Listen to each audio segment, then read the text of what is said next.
नमस्कार मंडळी. मका हे अत्यंत फायद्याचं पीक मागच्या 2 वर्षात त्याचं झपाट्याने एकरेज वाढतंय.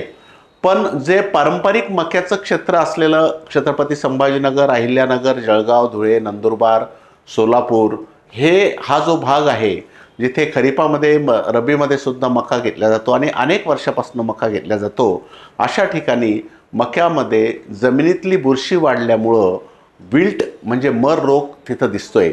सध्या छोटे छोटे रोपटेच आहे आणि अशा रोपट्यांमध्येच मर रोग आढळत आहे. मर रोगाचं कारण म्हणजे जमिनीतली बुरशी आहे, त्याची मुळं सडून जातात आणि त्यामुळं तिथं झाड हे मरून जाते, झाडाची वाढ थांबून जाते. ज्या ठिकाणी मर रोग ऑलरेडी आला आहे, आधीच आलेला आहे, अशा ठिकाणी आपण दाट फवारा रायझर पंपाला 100 ते 150 मिली आणि मेटॅलॅक्झिन अधिक मँकोझेप क्रिप्टॉक्स किंवा रिडोमिल गोल्ड 30 ग्रॅम किंवा थायफेनॉट मिथाईल म्हणजे पिक्सल किंवा रोको 30 ग्रॅम हे एक बुरशीनाशक आणि रायझर असं जर आपण दाट फवारा केला तर जे झाडं मरतायत ते वाचू शकतात.